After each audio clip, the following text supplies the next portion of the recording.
By the way, I love this. We have a rule when we speak. We have to have fun. How many of y'all like that rule? Let's do that. In business life, we're not having fun. We're not doing it. Mike? Yeah. So for many years, I ran a charity, and part of the charity was working with kids who were in gangs that were incarcerated. But it was a performance-based program. So through their performance, they connect to their core truth, and then saw the distinction between their ego and their truth. And a part of it was going on stage and performing in front of their peers.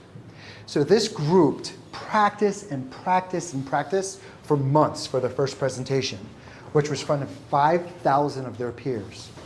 They went on stage, and immediately they got booed off. Oh.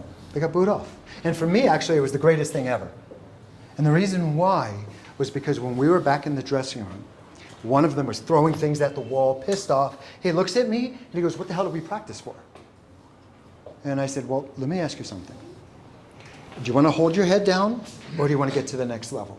And he said, "I want to get to the next level." I said, "I got a couple questions for you. And this, I think, will really land with you, I hope." I said, when you were on, actually what I said to him was, "Nice shirt." And he looked at me like I was crazy. And I'm like, "Nice shirt." He's like, "Yo, why are you making fun of my shirt, man?"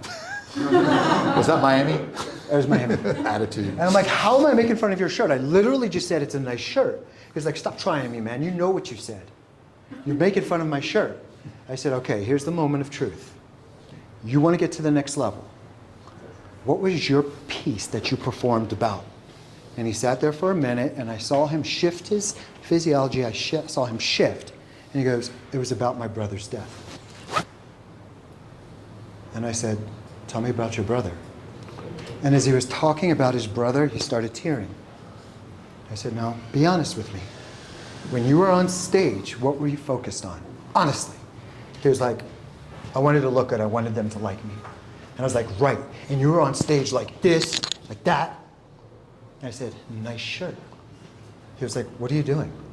I said, "Were you feeling anything about your brother when you were out there performing?" He was like, "Honestly, no."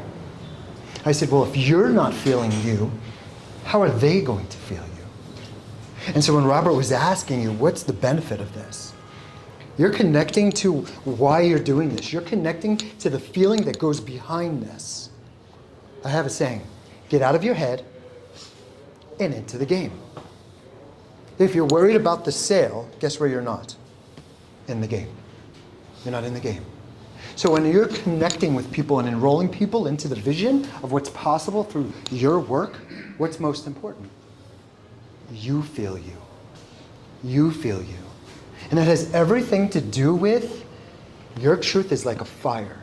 Our truth is like a fire. Our product is like a fire. And that fire is either going to be maintained and strong or it's going to fizzle. And if we don't spend the time investing in fanning that fire, we're not going to be able to feel it when it matters most. So it's really, really important to connect to your product often. And when you're sharing it, you're not just sharing a journal. There's millions of those. You're sharing yours. And you're feeling it. And you're in there. See how the room is silent? That's what we want. Yeah?